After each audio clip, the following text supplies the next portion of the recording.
Assalamualaikum warahmatullahi wabarakatuh. Perkenalkan, nama saya Sri Mega dari Prodi Ekonomi Kampus 2 Unan Payakumbuh dengan NIM 2110542028 dan saya dari kelas E2. Baiklah, di sini saya akan mempresentasikan hasil penelitian bab 1 saya dengan judul Analisis Pengaruh Tingkat Inflasi, Pengangguran, dan Pertumbuhan Ekonomi terhadap Ketimpangan Pendapatan di Sumatera Utara. Yang pertama adalah latar belakang. Ketimpangan pendapatan adalah masalah yang dihadapi oleh banyak negara berkembang, termasuk salah satunya adalah Indonesia. Ketidakmerataan distribusi pendapatan menjadi faktor utama yang memicu kemiskinan dan menciptakan kesenjangan sosial. Ketimpangan sering terjadi antar wilayah karena perbedaan sumber daya alam dan kondisi demografis yang mempengaruhi kemampuan daerah dalam mendorong pembangunan. Provinsi Sumatera Utara yang terdiri dari 33 kabupaten kota juga menghadapi masalah ketimpangan pendapatan. Faktor penyebab ketimpangan di Sumatera Utara meliputi minimnya pembangunan dan ketidakmerataan kebijakan, seperti investasi pemerintah melalui pengeluaran daerah. Peningkatan pembangunan manusia diperlukan untuk mengurangi ketimpangan antar kabupaten ataupun kota. Selanjutnya di sini dapat kita lihat dari kurva Gini rasio Sumatera Utara tahun 2014 sampai 2023. Untuk mengukur tingkat ketimpangan pendapatan suatu wilayah secara menyeluruh dapat menggunakan indeks Gini rasio. Berdasarkan data BPS Sumatera Utara dari tahun 2023, bahwa Gini rasio mengalami fluktuasi. Pada tahun 2014, Gini rasio sebesar 0,3106 dan pada tahun 2015 Gini rasio naik sebesar 0,3360. Pada tahun 2016, Gini rasio turun sebesar 0,3190. Pada tahun 2017, Gini rasio turun kembali menjadi 0,3150. Pada tahun 2018, Gini rasio naik sebesar 0,3176. Pada tahun 2019, Gini rasio turun sebesar 0,3165. Pada tahun 2020, Gini rasio turun sebesar 0,3161. Pada tahun 2021, Gini rasio turun sebesar 0,3145. Selanjutnya, pada tahun 2022, Gini rasio turun sebesar 0,3120 dan pada tahun 2023, Gini rasio mengalami penurunan sebesar 0,3090. Jika kita melihat data, nilai Gini rasio cenderung mengalami penurunan yang menunjukkan adanya perbaikan dalam distribusi pendapatan. Namun, periode tertentu menunjukkan peningkatan. Hal ini diperlukan analisis lebih dalam untuk memahami faktor-faktor yang mempengaruhi Gini rasio di Sumatera Utara.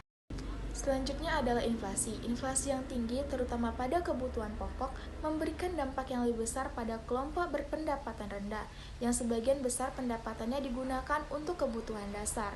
Sementara itu, kelompok berpendapatan tinggi lebih mampu menghadapi inflasi karena memiliki aset yang beragam. Pertumbuhan penduduk yang pesat, terutama di perkotaan, memperburuk situasi dengan meningkatkan permintaan dan memperlebar kesenjangan antara kelompok yang mampu memenuhi kebutuhan dan yang tidak mampu. Dapat kita lihat dari kurva inflasi dari tahun 2014 sampai 2023. Berdasarkan data BPS Sumatera Utara, tingkat inflasi mengalami fluktuasi. Seperti pada tahun 2014, tingkat inflasi sebesar 8,17%.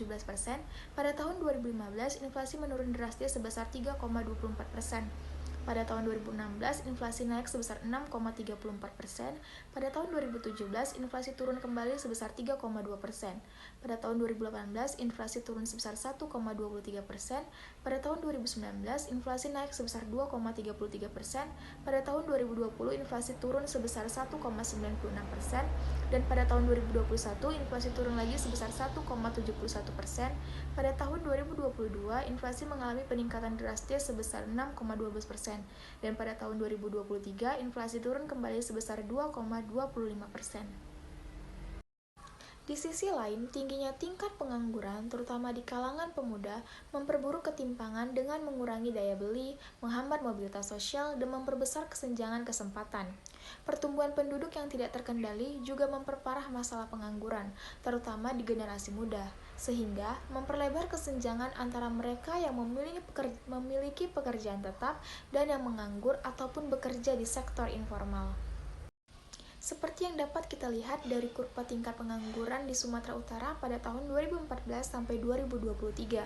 Berdasarkan data BPS Sumatera Utara, tingkat pengangguran pada tahun 2014 sampai 2019 relatif stabil, meskipun terdapat penurunan kecil. Pada tahun 2020 terjadi lonjakan peningkatan pengangguran sebesar 6,91% akibat dari dampak pandemi COVID-19 yang menyebabkan banyak sektor ekonomi terpuruk dan mempengaruhi daya serap tenaga kerja. Dan pada tahun 2021 sampai 2023, pengangguran perlahan-lahan menunjukkan perbaikan seiring dengan pemulihan ekonomi. Selanjutnya yaitu pertumbuhan ekonomi di Sumatera Utara merupakan indikator penting bagi perkembangan daerah, didorong oleh kekayaan sumber daya alam, infrastruktur yang berkembang, dan dukungan kebijakan pemerintah. Meskipun pertumbuhan ekonomi yang signifikan telah menciptakan lapangan kerja dan meningkatkan pendapatan, distribusi hasilnya sering tidak merata, yang mengakibatkan ketimpangan pendapatan yang cukup signifikan. Masalah ini menjadi perhatian utama karena berdampak pada kesejahteraan masyarakat. Dapat kita lihat dari kurva tingkat pertumbuhan ekonomi di Sumatera Utara dari tahun 2014 sampai 2023. Berdasarkan data BPS di Sumatera Utara, tingkat pertumbuhan ekonomi dari tahun 2014 sampai 2023 menunjukkan variasi yang dipengaruhi oleh beberapa faktor ekonomi. Pada tahun 2014 sampai 2023, pertumbuhan ekonomi di Sumatera Utara menunjukkan angka yang relatif stabil. Hal ini dikarenakan adanya dorongan dari sektor pertanian dan perdagangan. Pada tahun 2016 sampai 2019, pertumbuhan ekonomi meningkat dan mencapai puncaknya pada tahun 2019 sebesar 5,22%. Pada tahun 2020, pertumbuhan ekonomi mengalami penurunan drastis sebesar minus 1,7%. Hal ini dikarenakan pandemi COVID-19 yang menyebabkan kontraksi ekonomi yang signifikan. Terdapat banyak sektor, terutama pariwisata dan perdagangan, mengalami penurunan drastis, berdampak pada pengurangan lapangan kerja dan daya beli masyarakat. Pada tahun 2021 sampai 2023, pertumbuhan ekonomi mulai pulih dengan pertumbuhan positif. Meskipun demikian, tantangan seperti inflasi dan ketidakpastian global masih mempengaruhi pertumbuhan. Baik, selanjutnya, pertumbuhan penduduk yang pesat di Sumatera Utara menekan sumber daya ekonomi dan sosial, meningkatkan permintaan barang dan jasa tanpa diimbangi produksi yang cukup. Hal ini menyebabkan kenaikan harga, terutama kebutuhan pokok, dan inflasi yang berdampak lebih besar pada kelompok berpendapatan rendah. Kondisi ini menciptakan lingkaran ketimpangan yang sulit diatasi.